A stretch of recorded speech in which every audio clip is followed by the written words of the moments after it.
started in tattooing? I got started in tattooing probably about a block away from here at the Blue Dragon in 1986. I went in there looking for a job because I just moved into the city from the country and I needed a job. And everywhere I went, I was told that my hair was too long. They wouldn't hire me. I applied for a job as a dishwasher at a restaurant right down the street here, and they wouldn't hire me. My hair was too long. So the Blue Dragon, at the time, I think there was maybe 2 or 3 tattoo shops in London back then. And I knew these guys because we all came from the same small town, Melbourne. That's where I grew up. So I went in there and I asked them if they needed any pictures drawn because I knew that they weren't artists, And they, it's kind of a weird thing at the time because all the pictures were all over the walls. You had to go in and pick something. If it wasn't there, you didn't get it. And so they said, yeah, come on back and we'll get you doing some drawings. So that's how I got into it. I made $1.50 for each drawing that I did, $1.50. Yeah, and if I worked my ass off, I could make $20 in a day, which I thought was pretty good at the time because I just needed money for beer and cigarettes, right? I didn't care. So I did that for probably I think I did it for a summer. And then at the end of the summer, I was going back to school and they let me go. They said they didn't need me anymore. I said, fine. And I had drawn a lot of pictures over that summer. And then probably about a week later, the one guy, Darren, he calls me up and he says, you can come down to the shop on the weekend? The old man wants to talk to you. Frank. That was Frank Mallon who owned the place. And so I went back down there and he said, hey, the word had got around that you could go to the Blue Dragon with a concept or an idea and this skinny kid with long hair would draw it for you. And that was, in these parts, that was a new thing. It had never been like that before. So I went back and I started drawing tattoo designs, and then I just slowly made the transition to tattooing. I think I started tattooing in 1987. So tattooing back then was typically just flash shops? All flash, as far as I knew. Like everyone knew about Philip Lou. Everyone knew about the Dutchman. Everyone knew about Paul Jeffries. There were certain names that everybody was aware of, but there was no computer. There was none of that stuff that we have now. So these were just names. Like there weren't even tattoo magazines around, really. The only tattoo magazine was it was Easy Riders, and they had like a couple of pages in there where they'd have tattoos in it, right? And then I think Outlaw Biker came out and started doing a tattoo magazine, but people were starved for information. It wasn't accessible. So yeah, so in this area, I mean, nobody had ever had the opportunity to go and pick a tattoo. Choose a tattoo and have it designed for them. It was a complete novelty. So word started to spread around that you could get a custom tattoo. Yeah. So the shop's pretty. Describe what a typical tattoo shop was like back then. Oh, a typical tattoo shop back then was an awesome place. It was full of magic. You'd go walking in, the guys would be smoking, they weren't like, when you go into a tattoo shop now, they're really spotless and slick and everything. They weren't like that back then. They were kind of, the lighting was kind of dull. The walls were covered in tattoo flash and it was all nicotine stained, all yellow, and they're, and the tattooists generally weren't very friendly. They were very intimidating and they were almost always old guys, right? When I went to, I think the first time I went to England was 1988 to the Dunstable Tattoo Convention. I was the youngest guy tattooing at it. And I think I was, how old was I? 18 or 19, I don't know. I was something like that anyways. But all the tattooists were old guys. They had been doing it for years and years and years. You didn't see lots of young people tattooing. Like it's the opposite now. It's mostly young people tattooing and with the occasional older guy. Oh, that's Debbie. Hello, Debbie. Oh, hello. Hey. Your voice is that way. Hi, guys. Hey. Hello. How are you? Still working? Have you met, did you guys I met think before? we met maybe a couple years back. I'm not sure. Hey, Montreal, maybe? definitely in Montreal. Yeah. Absolutely. Yeah. The convention. Yeah. Hi, nice Yeah. to see you. Hi, I'm Jody. Hi, Jody. Nice to see you. I'm Deb.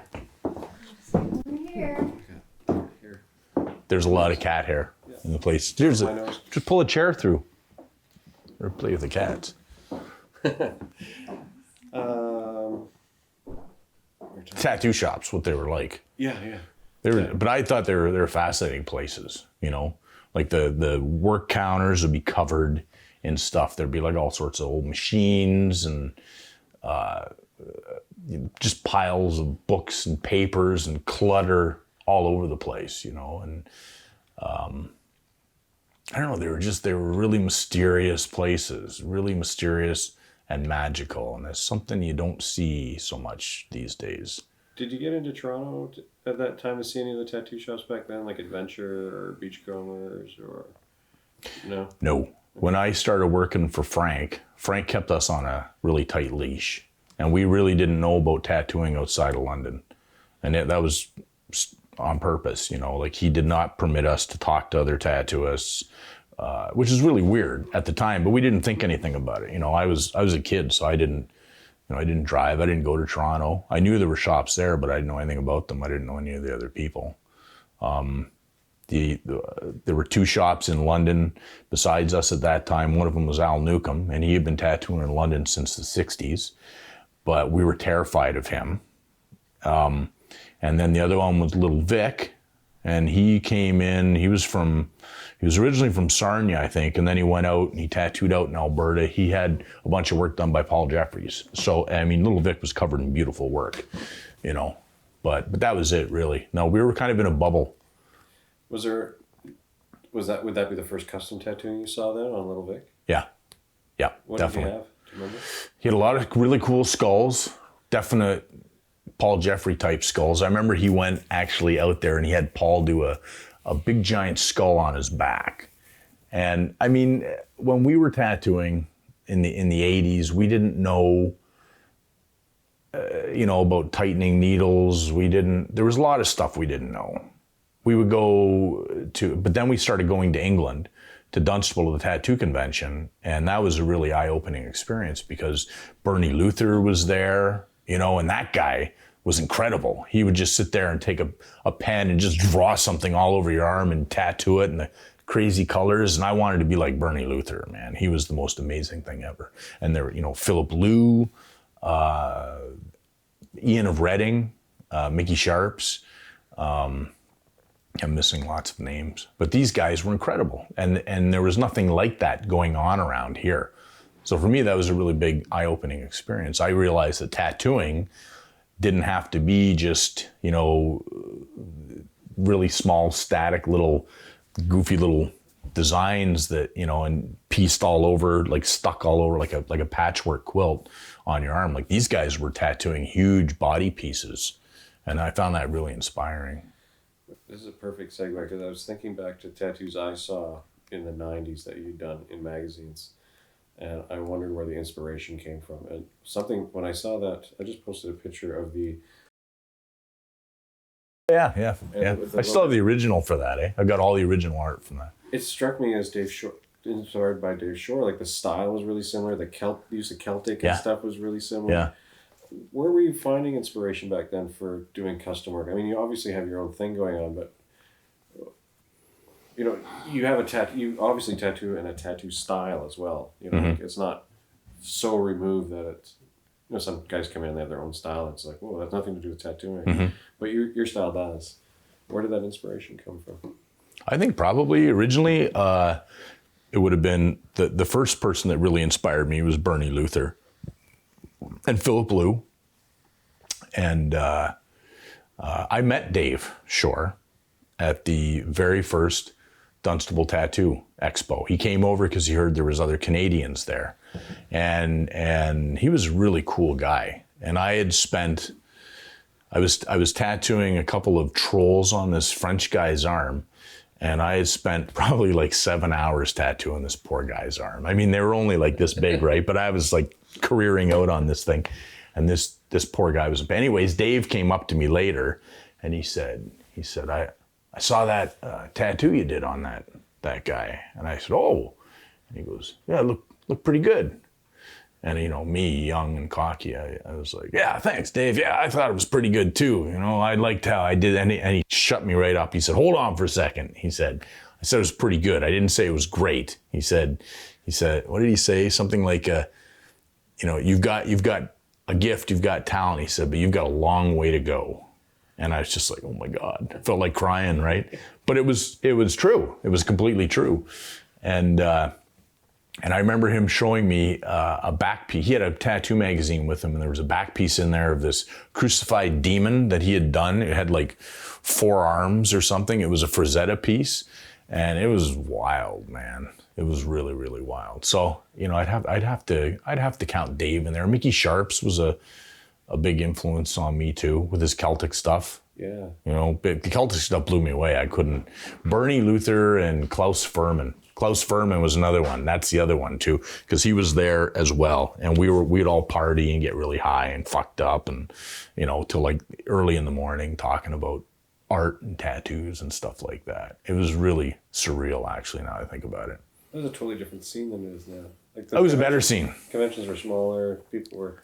Yeah, it was intimate. Everybody knew everybody. Everybody was approachable and would share. I mean, you know, I don't know. I'm out of the convention thing. I haven't really gone and worked at one in a long time. And when I do go to them, I usually judge. And there's guys that I know, but I don't know everybody. But the camaraderie seems different to me. People are really out there trying to brand themselves, and they're using social media and all these things. Whatever, that's fine, that's cool. But back then, it was different somehow, you know? Yeah. Everybody had this common theme, and we were all tattooing wasn't fully blown all over everywhere. It was still kind of a secretive thing, so. I imagine too, because there's no social media and internet, that you come together in this one city and you're all from everywhere else. It's like, well, we can share info because doesn't matter. Competition, right? That's right. And that had a lot to do with it too, yeah. For sure. But there was so much sharing of ideas, and really profound ideas too, because as I said, there was no tattoo magazines. There was at that point, but it still isn't like it is now. Yeah. There were a few tattoo magazines, but they would come out bi-monthly, and you'd when it came out, like, we would run down to the magazine store from the tattoo shop and get it and just be like, you know, I had, up until last year, I had about 6 or 7 laundry baskets full of tattoo magazines, and I just started giving them away to people because I had nowhere to store them. I kept all the old ones from the beginning, and I still get a thrill when I look through them.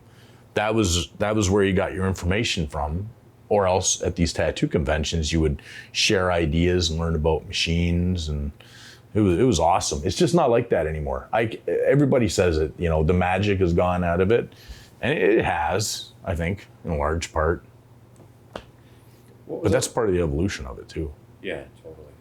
What was that like working in a shop where you were starting to do custom work and it was really catching on? Like, that must have been a big shift. Like, not just in the dynamic of the shop you worked in, but even in town. Like, to me, when I came back working King Carden, everyone I tattooed probably got their first tattoo at Blue Dragon. Yeah. It was crazy. It was like, I'd never heard of it. I was like, what is this fucking Blue Dragon place, Scott? And he was like, yeah. Oh, dude. Yeah. It was cool. It was different. It was a new thing for people that you had some sort of control over what you were getting. And there was a big demand for it, and word spread. I mean, people started coming from all the little towns, you know, to come and get tattooed. And part of the funny thing was that, you know, not having Google, a lot of the stuff that I had to draw, I had to like make it up in my head, or I had to go and look for reference material, because nobody ever brought reference material. And that was tough, man. That was really tough. And at the time, a lot of the stuff that we were doing, we thought was really cool. But in looking back at it, it was just terrible. You know, like, I didn't know what the Tasmanian devil looked like. I thought I did, but you couldn't go out and buy like a air freshener with the Tasmanian devil on it. See it, you had to watch Looney Tune cartoons and try and figure out what he looked like. And that's what I would do. And so I used to draw these Tasmanian devils doing everything, like drinking beer and smoking joints and everything, pushing lawnmowers, like you name it. Breaking hockey sticks. Breaking hockey sticks, yeah. But it didn't really look like the Tasmanian. It looked kind of like the Tasmanian devil. And there's probably hundreds of people running around with those things on them, It's cool though, because you would have had to, unlike now where you have everything in your pocket, you'd really have to use your imagination, your creativity. You needed your imagination. You really did. And you needed a huge library of books too. And some guys like the Dutchman, he had the best books. And Vinny Rocco, Vinny, right? Oh, Yeah. Vinny had those guys had the best. They had these really rare Japanese books that you just didn't find. Like I got a whole bunch of them locked in that thing right there. I don't even have them in the shop now because I don't want people touching them, Yeah. But those guys were really lucky.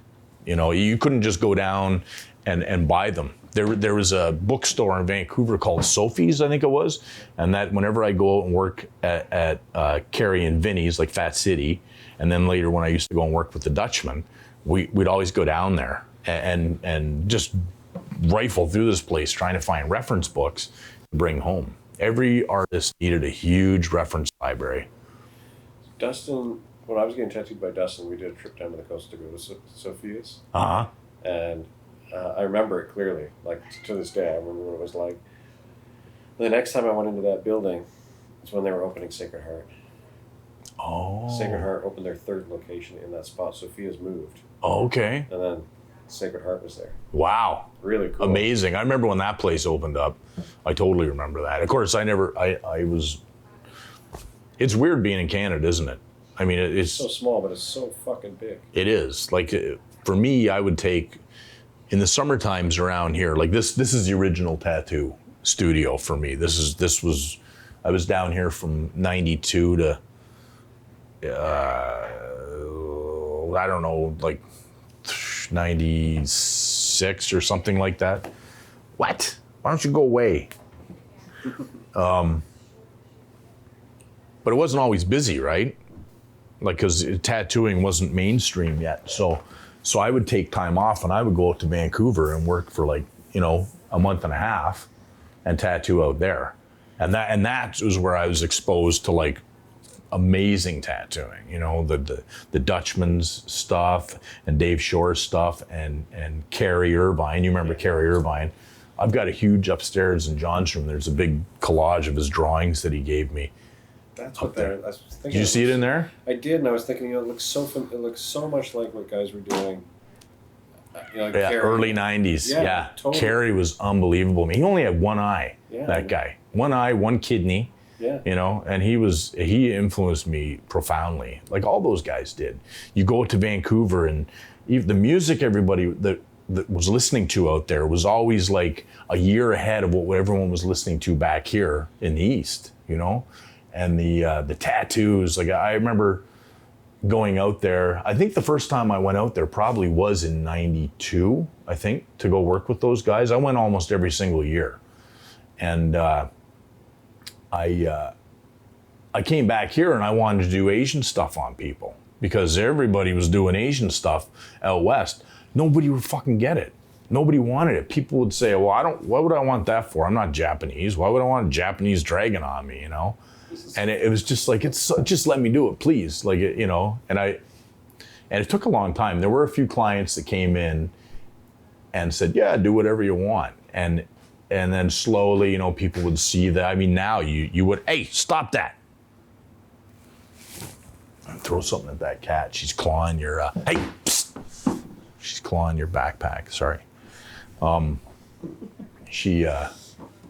It was like pulling teeth. Nobody wanted to get Asian stuff. But Asian stuff is like the most highly evolved form of, in my opinion anyways. I mean, those guys I love all the different types of ethnic bodywork tattooing.